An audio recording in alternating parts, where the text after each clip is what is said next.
Next, to get even more historical perspective, I'm going to go to Mr. Trey Shelton. Thanks, Dex. I appreciate you having me. When Dex first approached me about this, I was hesitant to take part because as a white man, I feel like we should be listening right now and not doing a lot of talking. But he convinced me that I had a perspective that might be valuable, and so I hope that it is. For me, I think, hearing and seeing everything that's going on, and I feel that education is eventually the key to solving the race crisis in our country. And of course, when you talk about education in Hays County, you have to talk about Hays High School, which was the only high school in Hays, or at least in the HCISD area, for about 35 years until Lehman was built. And unfortunately, of course, the symbolism that was chosen for that high school, which brought Buda and Kyle together, was the rebels. And that then developed Dixie as the fight song. And the Confederate battle flag was used to also symbolize the school. And so for me, growing up, I was born in 1974.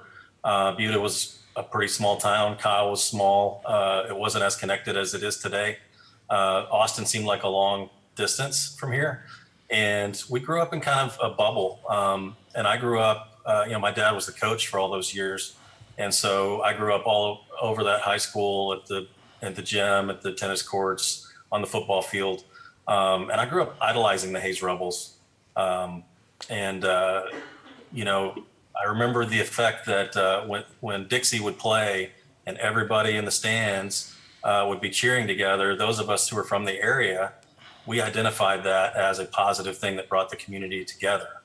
I'm sad to say it now because we were ignorant. We were ignorant in the true sense of the word. We did not understand what those symbols meant outside of our area. I've come on a journey myself over the last 46 years, as I indicated, of moving from ignorance to denial, to defensiveness, to acceptance, and wanting to do something about it to bring about change in our community. And part of that had to do also with we adopted a son out of the foster care system here in Texas. He's African American. His name is Malik. He came to us at the age of 13.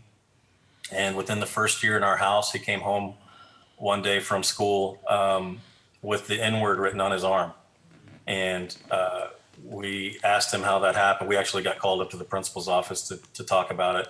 And he said a girl had convinced him to do that to himself and write it on his own arm.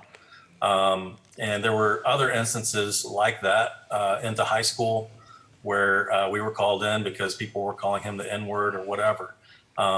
We asked him about it. He's now 21. He's in the Army, based in Colorado. And we asked him about that experience. And he said, actually, that wasn't unusual for him. And he had bounced around from home to home dozens of times in his life before he came to us. But he said he had grown desensitized to it because it had happened so many times.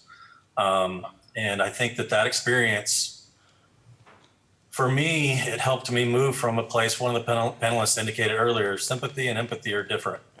And it helped me to move from a place of sympathy to empathy and feeling what he was going through and being able to see my own son dealing with that.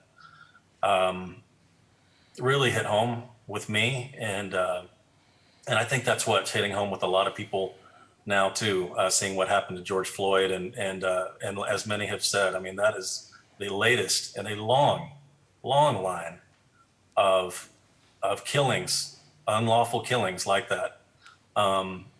You can go to the Legacy Museum in Montgomery, Alabama, and you will come out a changed person.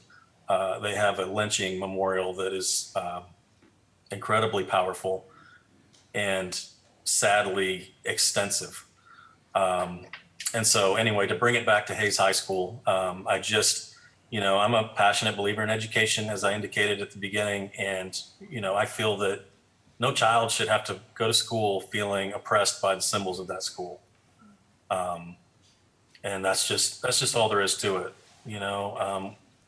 As hard as it is for those of us who have lived here all our lives and what we identify as community building, it doesn't build community for all of our community.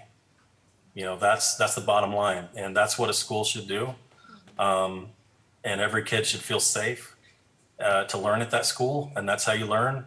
And by the way, the whitewashing of history and the history that we learned and the reason we were ignorant about the symbols and about the things that they really stood for, those things need to change as well. So that's what I had to say. Thank you, Mr. Shelton, for your perspective and your insight on that. I know it's not easy to share some of those stories and publicly.